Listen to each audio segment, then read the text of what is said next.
Thanks, everyone. Yeah, that's good there, Kelly. Um, as Kelly said, my name is Ross Kurcab. I am a 1984 graduate of Colorado State University in the turf grass management program. I didn't really prepare a very formal talk today, but it really strikes me, in this informal mixer environment, just seeing the incredible opportunities in horticulture already that we've seen in the variety of it. And this is, I think, the reason all of us really love horticulture is it really can be just about anything you want in the field of plants. And I really commend all of you for picking this kind of curriculum at Colorado State. I think for the ones of us that went there, and I imagine it's still pretty much the same, the classes aren't that much difference between a turf management curriculum, landscape design curriculum, nursery management, and so on and so forth. So I think one of the things, if I could leave you with anything today, would be adaptability for the future is what I see. For me, I was lucky enough to have a job with one company for 30 years. I think that's going to be pretty rare and far between. But the great thing about horticulture is it gives you a basic background that you can use in so many different areas and fields. So if you got one thing from me is be able to adapt and change your career. Look at it as something, Kelly, you go ahead to the next slide. You can get this info at Twitter is a good place to get me all the time. Is not living a career, is building a career, and looking at it as something you do on a long-term basis, like building a landscape or building a building, and starting with foundational issues and casting a wide net, early experience in your life. Right after school in 1984, graduating in turf grass management, most of the graduates back then went to golf courses as golf course superintendents, assistant golf course superintendents, and followed a path in that industry, which is really big and a lot of opportunities. And there still is. There was very little in the way of sports fields when I first started. It wasn't even really an industry. I jumped on board as the first ever head field manager for the Denver Broncos, 1984, and did that for 30 years, finishing out in 2014 and starting my current consulting career, where I am a sole proprietor sports field consultant. Try telling the bank that when you want a loan, but it is a good industry. And I think I would encourage all the students to really look at that kind of possibility in sports field management. It's a really fun industry. There's all sorts of jobs involved in it. We've got a really fantastic professional organization through the Sports Turf Managers Association nationally.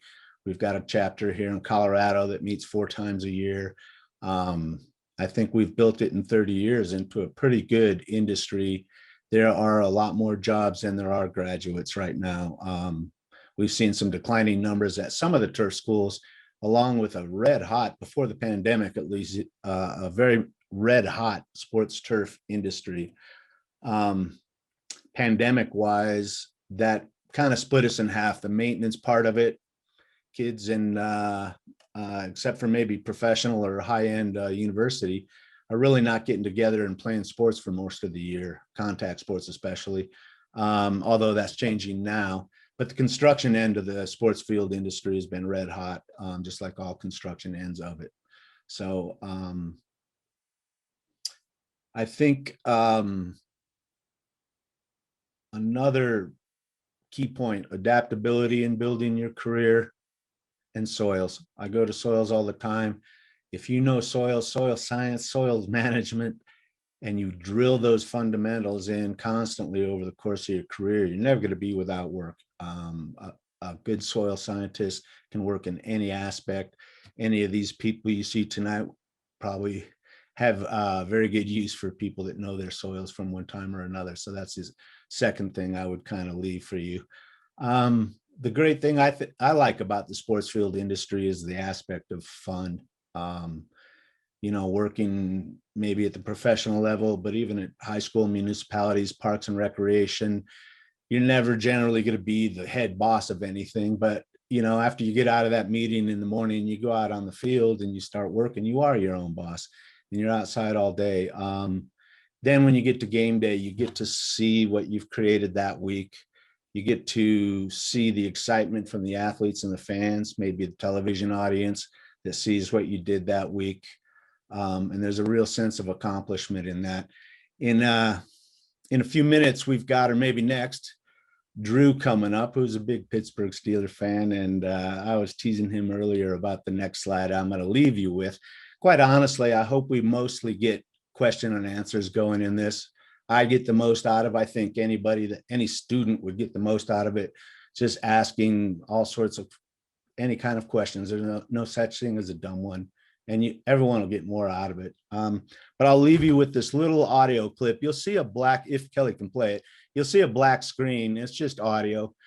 At the end of football games for the Broncos, I would be down on the field. Late in the fourth quarter, I used to get out my little digital video recorder and start taking notes about how the field performed that week, what we needed to do the next slide there, next coming week. Kelly, I'm not sure, were you going to just play it off your computer or did you get it in? I'm going to try and plans. Okay, anyway, so there was a game in 2017. Actually, Drew, I take that back. I thought it was a Steelers call I made. This is a call against the Jets on a Sunday night game. And I used to like to try to do play-by-play just for fun because I thought it was really hard. Me and my crew used to try to do it. And I just happened to be doing it during this exciting play. And it gives you a little bit of the background of some of the fun and excitement you can see in the sports turf industry. Let's see if it plays.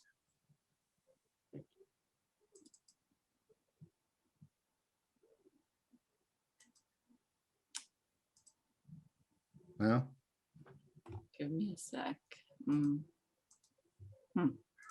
Yeah, I didn't know. We had technical difficulties for our audience trying to set this up, and it was my fault, not Kelly's. I got this stuff in late this afternoon. But let's go ahead and move on from it, Kelly. It's just a fun, crazy play-by-play that shows you a little bit of the fun aspect of it. Again, everybody, thanks for coming. I hope there are a lot of questions for all of us tonight, and that's how we'll get the most out of it. So with that, I'll turn it back over to you, Kelly. Are you able to hear this? Yes. Brings Royal in motion. Turn it up.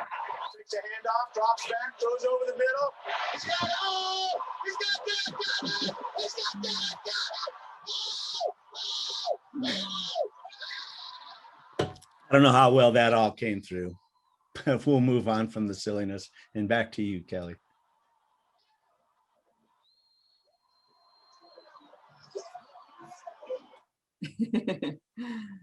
Well, thank you for sharing that.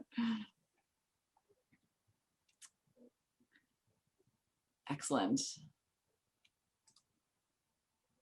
Well, I was saying that I'm done with my part of the 5-minute presentation if you want to move on to the next one. All right. Thank you, Ross.